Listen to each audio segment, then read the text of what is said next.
ஓம் குருவியோ நமக. ஓம் பவள நிறத்தலகா பச்சையுமையால் மகனே அப்பமுடன் காணாமணி வயிறும் மோதகமும் அதிரசமும் தப்பாமல் நான் தருவேன் சக்தி கணபதிக்கு விண்ணங்கள் இல்லாத விநாயகரே வேடி போல் இந்தம்மை காத்திடுவாயே.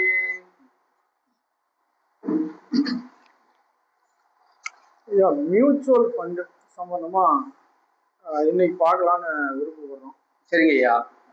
மியூச்சுவல் ஃபண்டுக்கும் நம்ம ஜோதிட சம்பந்தமான கிரகங்களுக்கும் உள்ள ஒற்றுமைகளும் அது கிரகங்கள் வந்து மியூச்சுவல் ஃபண்ட்ல ஸ்டாக் மார்க்கெட்ல ஏற்படுத்தக்கூடிய தாக்கங்களை பற்றி இன்னைக்கு கேள்விகள் கேட்கலான்னு இருக்கோம். சரி கேளுங்க. மியூச்சுவல் ஃபண்டை குறிக்கக்கூடிய கிரகங்கள் என்ன? இப்ப மியூச்சுவல் ஃபண்டு இப்ப நீங்க கேட்கறது பங்கு வர்த்தகம் சம்பந்தப்பட்டது சார். இப்ப இந்த பங்கு வர்த்தகம்னு எடுத்துக்கிட்டீங்கன்னாவே அதுக்கு காரக கிரகம் புதன் புதன் சரி மற்றும் சனி சரி. பணத்தை குடிக்கக்கூடிய குரு, பெரும் பணத்தை கொடுக்கக்கூடிய ராகு. இந்த 4 கிரகமும் ஜோதிடத்துல இந்த பங்கு வர்த்தகத்தை பற்றி சம்பந்தப்படுதுங்க.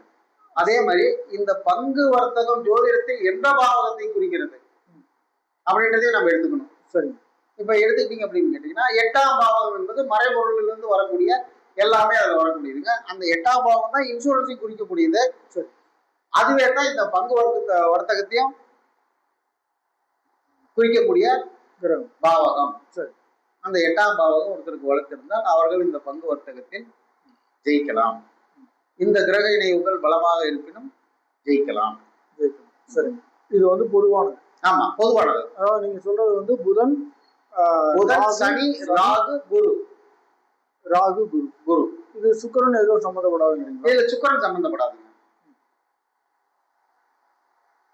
எதை வச்சு சொல்றீங்க? இப்ப நீங்க எதை வச்சு சுக்கிரன் சம்பந்தப்படுவாரான்னு கேக்குறீங்க. சுக்கிரனும் வந்து பணத்தை குறிக்கக்கூடிய கிரகம் தான். அதாவது சுக்கிரன் வந்து பாத்தீங்க அப்படின்னு கேட்டீங்கன்னா ஐயா, சுக்கிரன் வந்து அழகு, நளினம், ஆடம்பரமான வீடு, ஆடம்பரமான பெண்கள் சம்பந்தப்பட்ட நகையீட்டுகள், இதைத்தான் சுக்கிரன் குறிப்பாருங்க. சரிங்க. பணத்தை குறிக்க மாட்டாரு. சரிங்க. பணத்தை இந்த மாதிரி வரக்கூடிய பணத்தை அவர் வந்து குறிக்க மாட்டாரு. சரி. வட்டி, ஃபைனான்ஸ், இதை வந்து சுக்கிரன் குறிப்பாரு. பங்கு வர்த்தகத்துக்கு அவர் வரமாட்டார். சரி சரி. இப்ப இந்த 4 கிரகத்தினுடைய தன்மையை நான் சொல்றேன். ஏன் இதை உங்க 4 பேரை மட்டும் நம்ம எடுக்கிறோம் அப்படின்னு கேட்டீங்கன்னா, இது எல்லாமே பொதுமக்களுடைய பணம். பொதுமக்கள் இருந்து அவன் வாங்கி அது மூலியமாக முதலீடு போட்டு அது மூலியமாக அவன் ரூபாய் எடுத்து கொடுக்கக்கூடியது. இந்த பொது மக்களுடைய பணம் என்பதற்குரிய அந்த பொதுமக்களுக்கான தொடர்புனாவே அந்த இடத்துல சனி பலமா இருந்தாருன்னா தாங்க அந்த தொடர்பு ஏற்படும். அப்ப நம்ம சனியை அதுல எடுத்துக்கணும். சரி. சனியை நாம எடுத்துக்கணும். இந்த ரைட்டிங் சம்பந்தப்பட்டது, பத்திரம் சம்பந்தப்பட்டது, பதிவு சம்பந்தப்பட்டது, ரெஜிஸ்ட்ரேஷன் சம்பந்தப்பட்டது, இது எல்லாமே காரக கிரகம் புதன். சரி. அந்த புதனையும் நம்ம இதுக்கு எடுத்துக்கிறோம். சரி. அடுத்தது ராகு என்பது பெரும்பணம், பல பேர்த்தினுடைய இல்லீகல் பணம், அதை குறிக்கக்கூடியவர். இப்ப இதுல பாத்தீங்க அப்படின்னு கேட்டீங்கன்னா, இதுல பல பேர்த்தினுடைய பணம் பல வகையிலையும் வந்து அந்த இடத்துல புழங்கக்கூடிய அமைப்பு. அதுக்காக நம்ம ராகு எடுத்துக்கிறோம். குரு என்பது பொதுவாக பணம், அவர் இருந்தா தான் இது எல்லாமே செயல்பாட்டுக்கு வரக்கூடியது அமைப்பு. இது ஏன் ராகுவை நான் சொல்றோம் அப்படின்னு கேட்டீங்கன்னா, இதுல இன்னொரு கருத்து உண்டு. ஏன்னா இது நமக்கு தெரியாம நடக்கக்கூடிய பிசினஸ். கரெக்டுங்களா? இது நமக்கு தெரியாம நடக்கக்கூடிய பிசினஸ். அப்போ வந்து இது நிழல் மூலமாக வரக்கூடிய வருமானம். அப்ப அந்த நிழலுக்குரிய கிரகம் ராகு. அதனால இந்த 4 கிரகத்தை தங்கையை நம்ம அதில் எடுத்துக்கணும். சரி. இப்போ நீங்க சொல்றதுல வந்து நான் பொதுவான கருத்துக்கள் மட்டுமே கேட்கிறேன். இப்போ மியூச்சுவல் ஃபண்ட்லயோ அல்லது இந்த ஷேர் மார்க்கெட்லயோ ஒருத்தர் ஈடுபடணும் அப்படின்னு நினைக்கிறாருன்னா அவருக்கு அவருடைய பிறப்பு ஜாதகத்துல எந்தெந்த கிரகங்கள் வலுவா இருந்தால் அடிப்படையாக அவர் வந்து இந்த ஷேர் மார்க்கெட்லயோ அல்லது மியூச்சுவல் ஃபண்ட்லயோ அவருடைய பணத்தை வந்து இன்வெஸ்ட் பண்ணலாம், முதலீடு செய்யலாம். இதுல பாத்தீங்க அப்படின்னு கேட்டீங்கன்னா, இந்த எண்ணங்களை தூண்டக்கூடியதுல முதன்மை தன்மை வகிக்கக்கூடியவர் புதன் தான் ஷேர் மார்க்கெட் அப்படின்னு கூடிய. ஏன்னா இது ஷேர் என் பண்ணாவே கமிஷன் இல்லைங்களா? ஆமா. அந்த கமிஷனுக்கு இடைத்தரகரா இருந்து செய்யக்கூடிய கிரகமே வந்து புதன் தான் ஐயா. அப்ப அது புதன் தான் மெயின். அந்த புதன் வந்து நம்மளுக்கு வலுத்திருக்கணும். அதே மாதிரி சனியும் நல்ல அமைப்புல இருக்கணும். சனி பகவானும் நம்மளுக்கு வருவாயின்னு சொல்லக்கூடிய 2-11 பாவங்கள்ல சம்பந்தப்படணும். 2-11 பாவங்கள்ல சம்பந்தப்படணும். அதே மாதிரி ராகு 3-6-11 இருந்தால் இந்த நிலைகளை எட்டலாம். மியூச்சுவல் ஃபண்ட் மூலியமாக திடீர் அதிர்ஷ்டம் சொல்லக்கூடிய திடீர் பணக்காரன் ஆவறது. அதாவது நீங்க சொல்றது வந்து பிறப்பு கால ஜாதகத்துல லக்னத்துல இருந்து 3-6-11 ராகு, அது 8ல இருந்தா 8ல இருந்தாலும் அது திடீர் அதிர்ஷ்டத்தை குறிக்கக்கூடியதுதான். திடீர் அதிர்ஷ்டத்தை குறிக்கும். இவங்க எல்லாருமே ஒருத்தருக்கு ஒருத்தர் தொடர்பு கொள்ள வேண்டும். யார் யாரு? சனி, புதன், ராகு, குரு.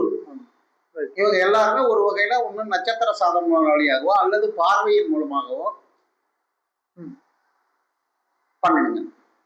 இது வந்து அடிப்படையா சொல்றீங்க? அடிப்படையா நான் சொல்றேன். அவருடைய ஒருத்தருடைய ஜாதகத்துல இவங்க இந்த ஷேர் மார்க்கெட்ல இன்வெஸ்ட்மெண்ட் பண்ணலாமா நம்ம வந்து அடிப்படையாக அவருக்கு தகுதி இருக்குதா இல்லையாங்கிறது இதை வச்சு நம்ம சொல்லலாம். நீங்க இதுக்குள்ள போலாம் அப்படின்றத நம்ம சொல்லலாம். ஆமா, தைரியமா அவர் இறங்கலாம். தைரியமா இறங்க சொல்லலாம்.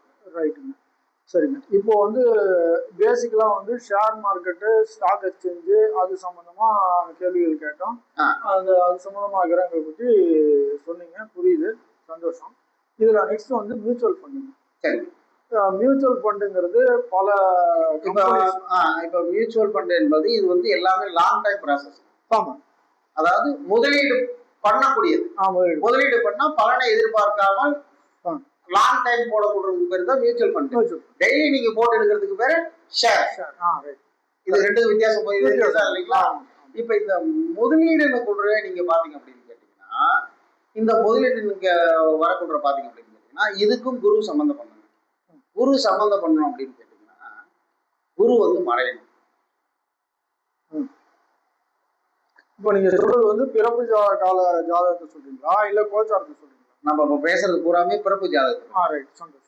இப்ப பிறப்பு ஜாதகம். இப்ப நம்ம வந்து ஷேர் மார்க்கெட்டை பத்தி பேசணும். அதுக்கு எந்தெந்த காரணம். இப்ப இது வந்து மியூச்சுவல் ஃபண்ட். Mutual fund. இப்ப இதுல நீங்க சொல்லக்கூடியது பாத்தீங்க அப்படின்னு கேட்டீங்கன்னா, குரு வந்து இதுக்கு வந்து பாத்தீங்க அப்படின்னு கேட்டீங்கன்னா, அவருடைய சுபத்தன்மையை இழக்க வேண்டும். ஒண்ணு வக்ரமாகணும், இல்லைன்னா 3-6-8 இந்த மாதிரி இடங்கள்ல இருந்தார் அப்படின்னு கேட்டீங்கன்னா, இது நீண்ட நாள் ப்ராசஸ். அப்ப நம்ம டெபாசிட் செய்தோம்னா அதுக்கு உண்டான வருவாயை நம்மளுக்கு ஈட்டு கொடுப்பார். சரி, குரு. சரி, அடுத்தது ராகு. இதுக்கு வந்து பாத்தீங்க அப்படின்னு கேட்டீங்கன்னா, ராகு வந்து பாத்தீங்க அப்படின்னு கேட்டீங்கன்னா, ராகு இதுல சம்பந்தப்படும். அதே நான் சொன்ன 3-6-11 3-6-8-11. ஆமா, இதுல இருக்குன்னா இதுல குருவும் சம்பந்தப்படணும். பார்வை, குரு பார்வை அல்லது நட்சத்திர சாரம். சரி, இதுல இருக்கக்கூட அதை செய்யலாம். இப்ப இதுல நீங்க 8 என்பது எப்படி இருக்குன்னா, ஜனன காலத்துக்கு எடுக்கலாம், காலபுருஷ தத்துவத்துக்கு எடுக்கலாம். சரி, காலபுருஷ தத்துவத்துக்கு. இப்ப காலபுருஷ தத்துவத்துக்கு உங்களுக்கு 8ஆம் இடம் எந்த வீடு வந்து ஐயா வருது? காலபுருஷ விருச்சிகம். அங்க ராகு என்ன நிலை பெறாரு ஐயா? ராகு அந்த இடத்துல வந்து உச்சம் பெறாரு. இப்ப நம்ம சொன்னது வந்துருச்சுங்களா? வந்துருச்சு. இப்ப அதே சொல்ற பாருங்க. இப்ப அந்த உச்சம் பெற்ற ராகு காலபுருஷ தத்துவத்துக்கு எந்த இடத்தை பாக்குறாரு? உச்சம் பெற்ற ராகு காலபுருஷ தத்துவத்துக்கு 1ஆம் இடத்தை பாக்குறாரு. 2ஆம் இடத்தை பாப்பாருங்க. மன்னிக்கணும். சரிங்க. 2ஆம் இடம் என்பது வருமானத்தை வரக்கூடிய அமைப்புங்களா? அப்ப உச்சம் பெற்ற ராகு அங்க வரக்குள்ள அந்த வருமானத்தை கொடுத்துருவாருங்களா? உதாரணத்துக்கு உங்களுக்கு நான் இது சொன்னேன். சரி, உங்களுக்கு புரியறதுக்காக உதாரணத்துக்கு. ஏன்னா டக்குன்னு ஒரு ராகு போய் 8ல மறைஞ்சா எப்படி அப்படின்றது சில பேருக்கு புரியாது. இப்ப அவருடைய பார்வை அங்க உச்சம் பெற்ற ராகுனுடைய பார்வை 2ஆம் இடத்தை பார்க்கிறது. அந்த இடத்துல கேது இருப்பாரு. கேது இருக்கட்டுங்க. ஏன்னா 7ஆம். சரி, இப்ப கேது அந்த இடத்துல என்ன தண்ணியில இருக்காருங்க, என்ன பலத்துல இருக்காரு? அங்க வந்து நீசத்துல இருப்பாரு. அப்ப அவர் அங்க நீச பங்கம் ஆகுறாருங்களா? அப்ப நீசமாக கூட நான் சொன்னேன் இல்லைங்களா, ஒரு கிரகம் நீசம், குருவே நீசமா இருந்தா இல்ல வக்ரமா இருந்தா இதை பெருக்கி கொடுக்குன்னு சொன்னேன் இல்லைங்களா? அப்ப அதை பெருக்கி கொடுத்துருவாரு. சரிங்க. முதல்ல நீங்க சொன்ன அடிப்படையில குருவை சொல்லிட்டீங்க. ஆமா. இப்போ ராகு சொல்லிட்டீங்க. இப்போ 3ஆவது முக்கியமான கிரகம் சனி. அதை பத்தி சனி என்பது என்ன அப்படின்னு பாத்தீங்கன்னா அவர் தான் மக்கள் தொடர்பு, பொதுநல மக்களுடைய தொடர்புக்கு காரக கிரகம். இப்ப நீங்க சொல்லக்கூடிய ஷேர் மார்க்கெட் ஆகட்டும் அல்லது மியூச்சுவல் ஃபண்ட் ஆகட்டும், இது எல்லாமே பொது ஜனத்தினுடைய பணத்தை வச்சுதான் இது எல்லாமே கேபிடலைஸ் பண்றாங்க. கரெக்ட். அதுக்குதான் சனி சம்பந்தப்படும் சொல்றாங்க. அவர் எங்க இருந்தால் நல்லா இருக்கும். இப்ப சனி வந்து பாத்தீங்க அப்படின்னு கேட்டீங்கன்னா அவரு எப்பொழுதுமே பாத்தீங்க அப்படின்னு கேட்டீங்கன்னா இந்த அசுப கிரகங்கள் வந்து கேந்திர திரிகோண பாவங்களில் இருந்தால் இந்த மாதிரியான அமைப்புகள்ல பணம் வரதுக்கான வாய்ப்புகள் நிறைய உண்டு. கேந்திர திரிகோண பாவங்கள் 1, 5, 9, 4, 7, 10 இந்த இடங்கள்ல எல்லாம் சனி இருந்தா அது அவங்களுக்கு இந்த மாதிரி மறைமுக பணத்தை வந்து எடுத்து கொடுக்கக்கூடிய தன்மையை. இந்த இடத்துல நீங்க சொல்றது 1 என்பது அவங்க ஜனகால ஜாதகத்துல இருக்கக்கூடிய லக்னம். லக்னம் எந்த ராசியை குறிக்குதோ அந்த லக்னம் ஆமா அங்க இருந்து கணக்கு இல்லையா? ஆமாங்க. சரிங்க, புரியுது, சந்தோஷம். இந்த இடத்துல வந்து சனியும் சொல்லிட்டீங்க, ராகுவும் சொல்லிட்டீங்க, குருவும் சொல்லிட்டீங்க. இப்போ புதன் மட்டும் இன்னும் சொல்ல வேண்டியது. இப்ப இதுல பாத்தீங்க அப்படின்னு கேட்டீங்கன்னா இந்த ஷேர் மார்க்கெட் ஆகட்டுங்க அல்லது மியூச்சுவல் ஃபண்ட் ஆகட்டும், இது ரெண்டுமே 2 ராசி லக்னக்காரங்க செய்யக்கூடாது. அதாவது புதனுடைய மிதுன ராசியும் கன்னியா ராசி லக்னக்காரங்க வந்து இந்த இதுல வந்து இன்வெஸ்ட்மெண்ட் பண்ணக்கூடாது. பண்ணாங்கன்னா அவங்களுக்கு பெரிய லாபங்கள் கிடைக்கிறதுக்கான வாய்ப்புகள் இல்லை. ஏன் அப்படின்னு கேட்டீங்கன்னா இந்த 2 லக்னத்துக்கும் பாதகாதிபதி குருவாக வருவார். சரி, அப்ப அதுல போய் இவங்க சிக்கிக்குவாங்க. பொதுவாகவே இந்த புதன் வீட்டை சேர்ந்த இந்த 2 ராசி லக்கணக்காரங்களுமே வந்து பாத்தீங்கன்னா சீட்டு நடத்துறதுல இருந்து ஃபைனான்ஸ் பண்றதுல இருந்து இந்த மாதிரி மியூச்சுவல் ஃபண்ட்ஸு இந்த மாதிரி ஷேர் மார்க்கெட் அதுல அவங்களுக்கு ஆர்வம் அதிகமா இருக்கும். ஆனா அதுல போய் அவங்க மாட்டிக்குவாங்க. சரி, இதுல இருந்து அப்ப இவங்க இந்த தொழிலை செய்யக்கூடாதா அப்படின்னா செய்யலாம். எப்படி அப்படின்னு கேட்டீங்கன்னா புதன் வக்ரமா இருந்தால் அந்த குரு வக்ரமாகக்கூடாது. புதன் வக்ரமா இருந்தால் தாராளமா செய்யலாம். அவங்களுக்கு அபரிமிதமான யோகத்தை கொடுத்துவிடும். புதன் வக்ரமா இருந்தால் அந்த இடத்தில் அபரிமிதமான யோகத்தை கொடுத்துவிடும். லக்னாதிபதி கெட்டு போவார். ஆனாலும் இந்த மாதிரியான விஷயங்கள்ல அந்த பணத்தை அவர் கொடுத்துருவார். சரிங்க. இப்போ பேசிக்கலா இந்த மியூச்சுவல் ஃபண்ட் சம்பந்தமான கிரகங்கள், அதனுடைய தன்மைகள், அது எப்படி எப்படி இருந்தா பிறப்பு ஜாதகத்துல எப்படி எப்படி எல்லாம் இருந்தால் அவங்க வந்து அந்த மியூச்சுவல் ஃபண்ட்ல முதலீடு செய்யலாம் அல்லது செய்யக்கூடாது அப்படின்றத நம்ம சொல்லிடலாம். ஆமாங்க. இதுலயே கொஞ்சம் ஆழமா போலாங்க. சரிங்க. இப்போ large cap fund, mid cap fund, small cap fund அப்படின்னு 3 விதமான வகைகள் இதுல இருக்கு. இப்ப இந்த லார்ஜ் கேப் ஃபண்டுன்றது நீண்ட நாள் வைப்பு தொகை. ஆமா. மிடில் கேப் என்பது ஒரு 3 வருடம் to 5 வருடம் 6 வருடம் செய்யக்கூடியதுங்களா? எப்படி மன்னிக்கணும். அதாவது லார்ஜ் கேப் ஃபண்டு அப்படின்னா நீண்ட காலமாக நல்ல வருமானத்தை கொடுத்த பங்குகள், அதாவது மியூச்சுவல் ஃபண்ட்ஸ் கம்பெனிகளை லார்ஜ் கேப் ஃபண்டு அப்படின்னு சொல்றோம். அதுக்கு அடுத்தபடியா அந்த மாதிரிங்க எந்த ஒரு டைப் ஆஃப் மியூச்சுவல் ஃபண்டா இருந்தாலும் சரி, அவங்க எத்தனை காலமா வேணுமானாலும் அவங்க அவங்களுடைய முதலீட்டை வச்சிருக்கலாம். அதை பத்தி பிரச்சனை இல்லை. இது பேங்க் டெபாசிட் மாதிரி கிடையாது. இது முழுக்க முழுக்க வந்து முதலீடு சார்ந்த வருமானத்தை குறிக்கக்கூடியது. சரிங்களா? இப்போ லார்ஜ் கேப் ஃபண்டுங்கிறது மிகப்பெரிய corporate companies, number 1 corporate companies புரிஞ்சுங்க. 2வது மிடில் லெவல்ல இருக்கக்கூடிய கார்பரேட் கம்பெனிஸ் புரிஞ்சுங்க.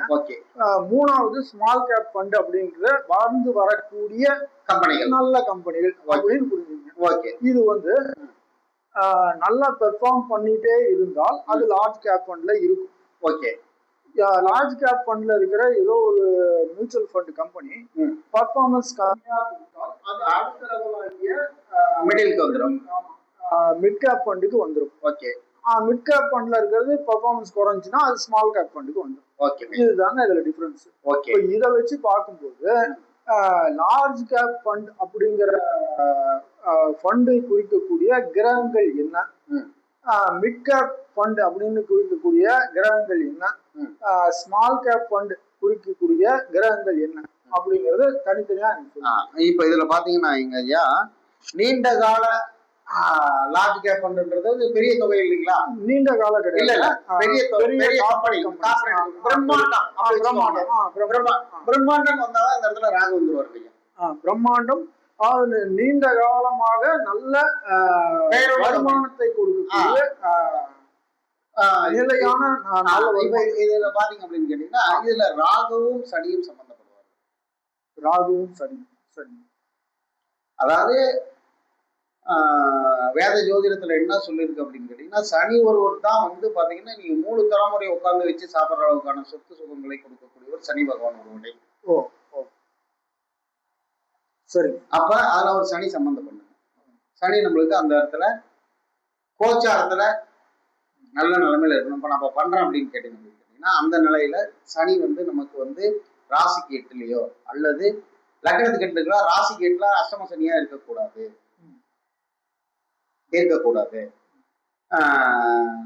அதே மாதிரி பாத்தீங்க அப்படின்னு கேட்டீங்கன்னா 11ல் சனி இருந்தா சூப்பரா இருக்கும். இப்ப நீங்க சொல்றது வந்து பிறப்பு ஜாதகத்துல கோச்சாரம். நான் கேட்கறது வந்து பிறப்பு ஜாதகத்துல. பிறப்பு ஜாதகத்துல தான் நம்ம அடிப்படை சொன்னோம் இல்லைங்களா? அந்த மாதிரி இருந்தாலும் நீங்க மியூச்சுவல் ஃபண்டுக்குள்ளே வர முடியும். ரைட். இப்போ நீங்க வந்து சொல்ல வர்றது மியூச்சுவல் ஃபண்டுங்கும் போது நீங்க கோச்சாரத்துக்கு மாறிடுறீங்க. ஆமா, கோச்சாரம் தான். அதுதான் இன்னைக்கு நிலைமைய அப்போ நீங்க சொல்லும். அப்ப இந்த மியூச்சுவல் ஃபண்ட் சம்பந்தமா இப்ப சொல்ல போறது எல்லாமே நான் கோச்சாரம்னு எடுத்துக்கலாம். ஆமா, கோச்சாரம் தான் எடுத்துக்கணும். ரைட். ஏன்னா நீங்க பிறக்க பொழுது குழந்தையா இருப்பீங்க. இதெல்லாம் விஷயம் தெரிஞ்சு வரக்கூடாது தான் நீங்க இன்வெஸ்ட்மெண்ட் வருவீங்க. ஆமா ஆமா. அப்ப நான் இதுல இன்வெஸ்ட்மெண்ட்ல போலாமான்னு கேள்வி எழக்கூடாது தான் நம்ம இதை ஆராய போறோம். கண்டிப்பா. இப்ப முடிவு பண்ணிட்டீங்க நான் எப்ப போடலாம் அப்படின்றது உங்களுடைய கேள்வி. ஆமா. அப்ப கோச்சாரத்துல இந்த கிரகங்கள் நமக்கு வலுவாக இருக்க வேண்டும். சரி. இப்ப சொல்லுங்க. இப்ப புரியுதுங்களா சொல்றது? அப்ப வந்து நம்மளுக்கு இந்த கிரகங்கள் வலுவாக இருக்கு. அதாவது சனியும் ராகுவும் வலுவாக இருக்கு. ஆமா, கோச்சாரத்துல சனியும் ராகுவும் வலுவாக இருக்க வேண்டும். அதே சமயத்துல புதனோட நிலைமையும் நாம எடுத்துக்கொள்ள வேண்டும். சரி. இந்த 4 கிரகத்தையுமே அந்த நிலைமையை நம்ம எடுத்துக்கணும். இதுல நீங்க பெரிய பிரம்மாண்டம் சொல்லக்கூட ராகுவ பிரதானமாகவும் சனியை பிரதானமாகவும் எடுத்துக்கொள்ள வேண்டும். அதை எடுத்து அவங்க எந்த நிலைமையில இருக்காங்கன்னு பார்த்துட்டு இந்த காலகட்டங்கள்ல நீங்க இதுல இன்வெஸ்ட்மெண்ட் பண்ணலாம் அப்படின்றது. ஏன்னா சனி 2.5 வருஷங்க, கேது 1.5 வருஷம் அவங்களுடைய பயிற்சி. இப்ப இது லாங் டைம். ராகு கேது பயிற்சி ரெண்டும் தான் வந்து உங்களுக்கு பெருசா வருடக்கணக்கான கோள்களில் பயிற்சி ஆகக்கூடிய கிரகம். சரி.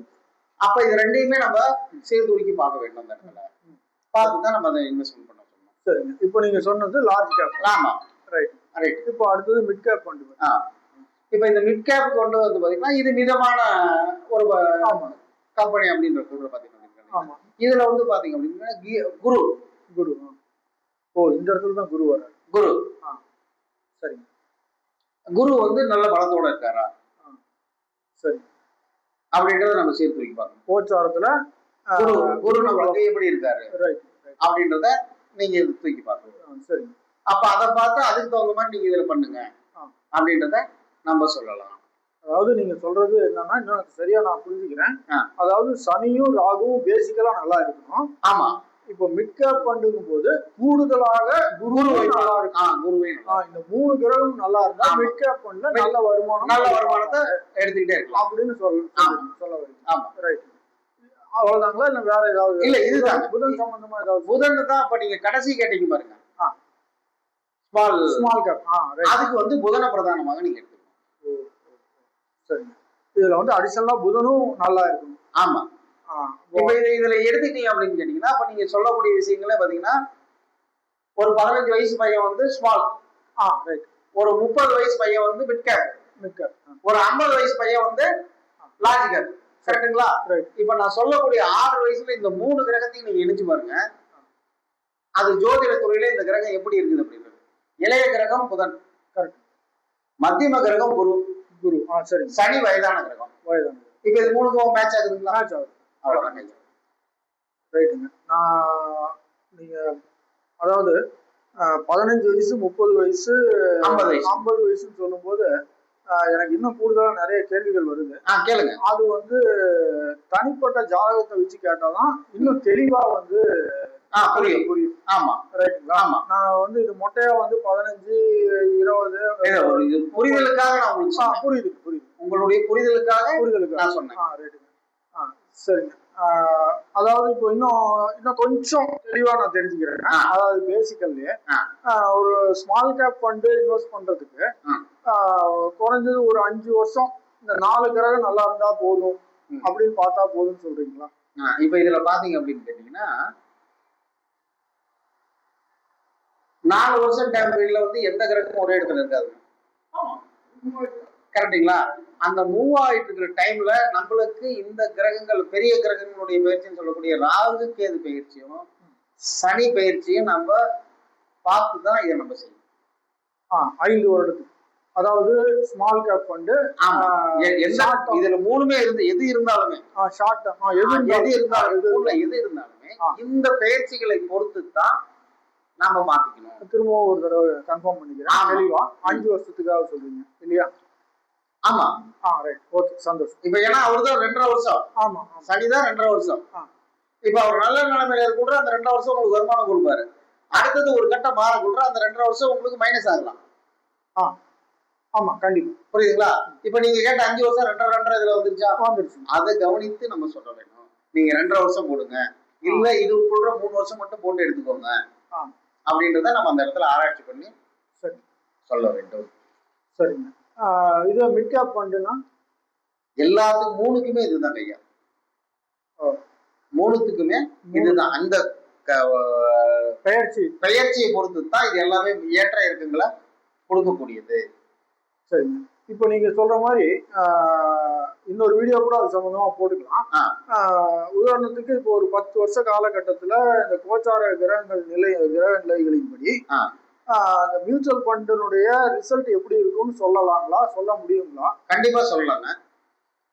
அது வந்து பாத்தீங்கன்னா கொஞ்சம் பெரிய வீடியோவா இருக்கும். அது மக்களுக்கு புரியுற மாதிரி அமைப்புல நம்ம அதை டைம் எடுத்துதான் சொல்லணும். 10 வருஷம் இல்லைங்க, 20 வருஷங்களுக்கு கூட சொல்லலாம், 25 வருஷத்துக்கு கூட ஒவ்வொரு கிரக நிகழ்வாக மாற்றி நாம சொல்லலாம். சொல்லலாம். ஜோதிடத்துல சொல்ல முடியாது என்பது எதுவுமே இல்லைங்க ஐயா. நாம புரிந்து கொள்ள விஷயம், அந்த கிரகத்தை நம்ம ஆராயக்கூடிய விஷயத்தை பொறுத்து தான் எல்லா பதில்களுமே. சரிங்க. இப்போ அடுத்தது இன்னொரு பொதுவான கேள்விதாங்க. சரி. அதாவது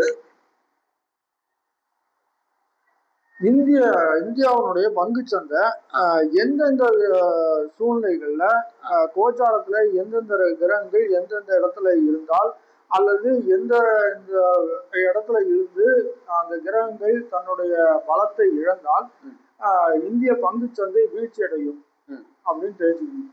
சரிங்க. இப்ப இதுல பாத்தீங்க அப்படின்னு கேட்டீங்கன்னா இதுக்கும் சேம் இதே மெத்தட் தாங்க. இதுக்கும் சேம் மெத்தட் தான். புதன் கிடக்கூடாது, குரு கிடக்கூடாது, ராகு கிடக்கூடாது, சனி கிடக்கூடாது.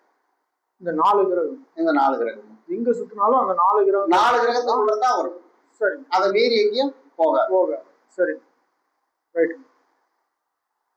அப்போ இந்த 4 கிரகங்கள் நல்லா இருந்தாலோ பலமாக இருந்தாலோ குரு பார்வையுடன் இருந்தாலோ அல்லது நல்ல கிரகங்களுடைய சாரம் பெற்று இருந்தாலோ நல்லா இருக்குன்னு சொல்லலாம். சுபத்தன்மையோட இருக்க கூட இது நல்லா இருக்கும்.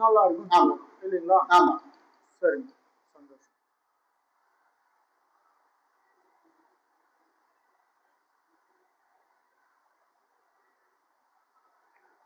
அதான் இன்னொரு கேள்விங்க. இப்போ மியூச்சுவல் ஃபண்டு ஒரு உதாரணத்துக்கு ஒரு ஸ்மால் கேப் ஃபண்டுன்னு எடுத்துக்கிட்டீங்கன்னா ஒவ்வொரு ஸ்மால் கேப் ஃபண்டுக்கும் மியூச்சுவல் ஃபண்டுக்கும் ஒரு 30-40 கம்பெனிஸ் மியூச்சுவல் ஃபண்ட் கம்பெனிஸ் இருக்கு. சரிங்க. அந்தந்த கம்பெனிஸ்க்கும் தனித்தனியா பேர் இருக்கு. சரிங்க. ரைட்டுங்களா? அந்த பேரை வச்சு எந்தெந்த கிரகங்கள் சுட்டி காட்டுது அப்படின்னு எடுக்க முடியுமா? இதுல எடுக்கலாங்க ஐயா. இதுல வந்து என்னன்னு பாத்தீங்கன்னா முதல்ல இந்த உங்களுடைய ராசி நாதன் இருக்காரு இல்லைங்களா? அந்த ராசி நாதனும் உங்களுடைய நட்சத்திர நாதன். இப்ப நீங்க கேட்கக்கூடியது கேள்வி இன்னொரு வாட்டி வாசிங்க. அதாவது இண்டிவிஜுவல் ஜாதகத்தை பத்தி நான் கேட்கலைங்க. சரிங்க. ஒரு ஸ்மால் கேப் மியூச்சுவல் ஃபண்டு அப்படின்னு ஒரு அப்ளை பண்ணீங்க, அதுக்கு இதுல ஒரு 40 விதமான கம்பெனிஸ் இந்த கம்பெனிஸ்க்கு ஒரு பேர் இருக்கு. இது எந்த பேர்ல நம்ம சூஸ் பண்ணி போடலாம்ன்றது உங்களுடைய கேள்வி. அந்த எந்த பேரு நமக்கு சாதகமா இருக்கும். இப்போ இருக்கிற கிரக கோச்சாரங்களின்படி எது நமக்கு சாதகம் எது பாதகம் அப்படின்னு கண்டுபிடிக்க முடியும். இது கண்டுபிடிக்கலாங்கய்யா. முதல்ல வந்து நான் என்ன சொல்றேன்னா, சாதகத்தை சொல்றதுனாவே பாதகம் உங்களுக்கு தெரிஞ்சிடும். சரி, கரெக்டுங்களா? இப்ப இது எல்லாமே வருமானம் சம்பந்தப்பட்டது இல்லைங்களா? ஆமாங்க, இது வருமானம். அப்ப உங்களுடைய நட்சத்திரத்துக்கு பிறப்பு ஜாதகத்துல இருக்கக்கூடிய நட்சத்திரம் இருக்கு இல்லைங்களா, உங்களுடைய நட்சத்திரம், அதுக்கு 2வது நட்சத்திரத்தை நீங்க ஆக்டிவேட் செய்யணும். அதாவது இன்னும் தெளிவா புரிஞ்சுக்கிறேன். சந்திரன் வந்து எந்த நட்சத்திரத்துல அமர்ந்திருக்காரோ அதுக்கு அடுத்த நட்சத்திரம் அந்த ராசியில வரும் இல்லைங்களா, அடுத்த நட்சத்திரத்தை நீங்கள் இயக்க வேண்டும். சரி, அடுத்த நட்சத்திரத்தை இயக்க வேண்டும். அதே மாதிரி 6வது நட்சத்திரத்தை இயக்க வேண்டும். சரி, இந்த 2 நட்சத்திரத்தையும் நீங்க இயக்குனீங்கன்னாவே இப்ப அது எந்த கிரகம் வருது, எந்த நட்சத்திரம் அது அதிபதி 2ஆம் அதிபதி, அந்த நட்சத்திரம் 2ஆம் வரக்கூடிய 2ஆம் அதிபதி நட்சத்திரத்தினுடைய அதிபதி யாருன்னு நீங்க பாக்கணும். 2வது நட்சத்திரத்தினுடைய அதிபதி யாருன்னு பாக்கணும். சரி, அதுக்குரிய கலர், அதுக்குரிய பெயர், அதற்குரிய கலர் நிறம். இப்ப அது சார்ந்து அந்த கம்பெனியில பேர் வருதுன்னு பாக்கணும். அதாவது 2, 6 அதாவது நட்சத்திர வரிசையில நம்ம அதாவது பிறப்பு ஜாதகத்துல சந்திரன் வந்து எந்த ராசியில எந்த நட்சத்திரத்துல உட்கார்ந்து இருக்கிறார், அதற்கு அந்த நட்சத்திரத்துக்கு அடுத்த நட்சத்திரம் எதுங்கிறத பார்க்கணும். 2வது 6வது நட்சத்திரம் எதுங்கிறது பார்க்கணும். அந்த 2 நட்சத்திரம் 2வது நட்சத்திரத்தையும் 6வது நட்சத்திரத்தையும் இந்த 2 நட்சத்திரத்துடைய அதிபதிகள் யார்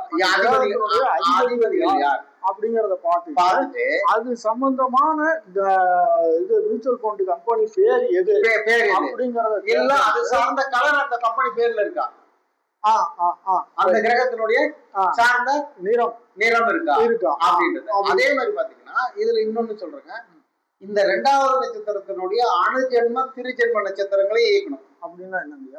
அதாவது ஒரு கிரகத்துக்கு 3 நட்சத்திரம் இல்லைங்களா, இப்ப நீங்க பிறந்தது ஒரு கிரகத்தினுடைய நட்சத்திரத்தை இருக்கீங்க, அதே கிரகத்தை சேர்ந்த 2 நட்சத்திரம் மீதி இருக்கும் இல்லைங்களா, அந்த நட்சத்திரம் அந்த நட்சத்திர பாதம் கொண்ட அந்த நட்சத்திரம் எந்த அமைப்புல இருக்கு உங்க ஜாதகத்துல, எந்த பாவத்துல இருக்கு, அந்த ராசி அதிபதி நீங்கள் எடுத்துக்கலாம். இப்ப உங்களுக்கு புரியுற மாதிரி சொல்றேன்னா, சரி, இப்ப ஒரு மேஷ ராசி, சரி, அஸ்வினி நட்சத்திரம் முதல் நட்சத்திரங்க, 2வது நட்சத்திரம் அந்த ஜாதகருக்கு பரணி நட்சத்திரம் வருதுங்களா, அப்ப இதுக்கு அணுஜென்ம நட்சத்திரம் திருஜென்ம நட்சத்திரம் சுக்கிரனுடைய 3 நட்சத்திரங்கள். இப்ப பரணி நட்சத்திரம் ஒரு வந்துருச்சுங்க. அடுத்தது சுக்கிரனுடைய நட்சத்திரம் எங்க வருதுங்க, சிம்மத்துல வருதுங்க. சரி, சிம்மத்துல பூரம். அடுத்தது தனுசுல பூராடம். கரெக்டுங்களா? இப்ப பாருங்க, எப்பவுமே ஒரு நட்சத்திரத்தினுடைய தன்மை எப்படி இருக்குன்னா திரிகோண பாவங்கள்ல தான் இருக்கும். ஒவ்வொரு நட்சத்திரத்துக்கும் அணுஜென்ம நட்சத்திரம் திருஜென்ம நட்சத்திரம் பூராமே பாத்தீங்கன்னா திரிகோண பாவத்துல தான் வரும், அது மாதிரி வராது. இப்ப பாருங்க, மேஷம் 1, சிம்மம் 1, தனுசு 1, 5, 9 1, 5, 9 திரிகோண பாவம் வந்துருச்சுங்களா. இதே மாதிரிதான் எல்லா நட்சத்திரத்துக்கும் வரும். சரி, அந்த நட்சத்திர அதிபதி இப்ப பாத்தீங்க அப்படின்னு கேட்டீங்கன்னா இந்த நட்சத்திரத்துக்கு அதிபதி கேது. கரெக்டுங்களா? அஸ்வினி நட்சத்திரத்தினுடையது. இப்ப நம்ம அவர் தேவையில்லை. 2வது நட்சத்திரம் சுக்கிரன், 2வது தான் எடுத்துக்க. கரெக்டுங்களா? இப்ப பாத்தீங்க அப்படின்னு கேட்டீங்கன்னா இங்க சிம்ம வீடு வருதுங்களா, அந்த சிம்ம வீட்டினுடைய அதிபதி யாருங்க, சூரியன். அந்த சூரியன் சார்ந்த பேர் வருதா? இப்ப உதாரணத்துக்கு நான் சொல்றேன், சன் ஃபார்மா, இதுல இவர் இன்வெஸ்ட்மெண்ட் பண்ணாருன்னா இவருக்கு போயிருக்கும். ரைட், வந்து தனுசுனா குரு. கரெக்ட், குரு சார்ந்த மற்ற கலர்ல என்னென்ன வருதோ அதுல பூரா இவர் இன்வெஸ்ட் பண்ணா இவங்க வருமானம். இப்ப நான் சொல்றது புரிஞ்சுதுங்களா? புரியுது. இந்த அணுஜென்ம திருஜென்ம நட்சத்திரத்தையும் தன்னுடைய 2வது நட்சத்திரத்தை இயக்குனாவே அது வந்துடும். அதாவது நீங்க சொல்றது 2வது நட்சத்திரத்துக்கு அணுஜென்மம் திருஜென்ம நட்சத்திரம் சொல்லியிருக்கீங்க. ஆமா, அதையே வந்து 6வது நட்சத்திரத்துக்கும் அணுஜென்ம அதையும் இயக்க வேண்டும். ஆமா, இதை எடுத்துக்கலாம். ஆமா, அதை எடுத்துக்கலாம். எது நமக்கு வந்து நல்ல பிளஸ்ஸா இருக்கும் அதை நம்ம இயக்கலாம். அதை இயக்கலாம். அந்த கிரகம் வந்து இந்த கோச்சாரத்துல நல்ல விதமா எந்த கிரகம் நல்ல அந்த கிரகத்தை நம்ம அப்படி முடிச்சுக்கலாம். ஒரு 5 வருஷம் கழிச்சு உதாரணத்துக்கு ஸ்மால் கேப் ஃபண்டு லாபம் எவ்வளவு இருக்கும் ஒரு அனுமானமா கேக்குறேன். சரிங்க. அப்ராக்சிமேட்டா ஒரு 5 வருஷம் கழிச்சு ஜென்ரலா ஆவரேஜ் இன்வெஸ்ட்மெண்ட் பண்ணா 5 வருடம் கழிச்சு இந்த நான் போட்டிருக்கிற பண வேல்யூ என்ன வந்து ஒரு ஸ்மால் கேப் ஃபண்ட்ல நான் போடுறேன். இப்ப இன்னைக்கு எடுத்துக்கோங்க ஐயா, இன்னைக்கு இருக்கக்கூடிய கோச்சார கிரக நிலைகளை இப்ப நான் சொல்லக்கூடிய 4 கிரகத்தை மட்டும் நீங்க எடுத்துக்கோங்க.